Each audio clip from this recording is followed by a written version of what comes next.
Oh my gosh, I would have burned it. This woman named Kim shares her story about something super creepy that happened inside of her baby's nursery late at night. She had just put her 1-year-old down for a nap in his crib, and then she went downstairs to relax for a bit. So, of course, she has a baby monitor in there, and after a few minutes of being downstairs, she heard this low, deep, grumbling voice coming through the monitor. It was mumbling and she couldn't make out the words, but her heart leapt into her throat. Her husband was at work, and there should be nobody else in the house but her and that baby. So she flies up the stairs and yanks open the door and looks around, but nobody's up there with him. But the sound continued. She could still hear it. So she's searching around and realizes it's one of the stuffed animals that are mixed in with the rest of the toys in one of those corner stuffy nets. So she's relieved at this point, and she realizes it's actually a stuffed animal she originally purchased for her nephew about 10 years prior. As the baby grew older, the sister-in-law had given her a number of gently used items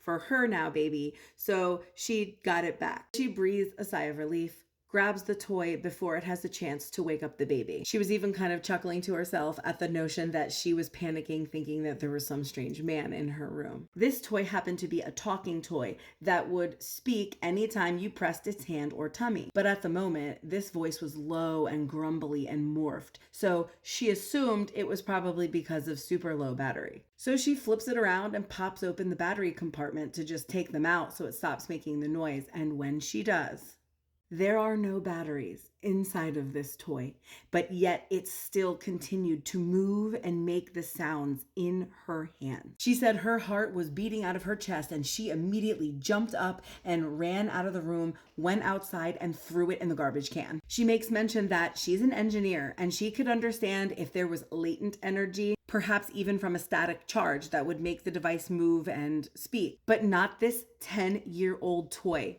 who hasn't had a battery in its back in I don't know how long. It still baffles her and creeps her out 30 years later. I feel like so many of us have had creepy toys going off that didn't have batteries in the back. Or maybe that's me being biased, because that absolutely happened to me when I was a kid with one of those Simon Says toys. It was going off erratically and flashing colors and doing all the tones, and we picked it up and opened up the back and there were no batteries, and we hucked it outside. Anyway, if you have a creepy toy coming to life without battery story, I gotta hear it. And if you're new here, definitely follow for more creepy story time.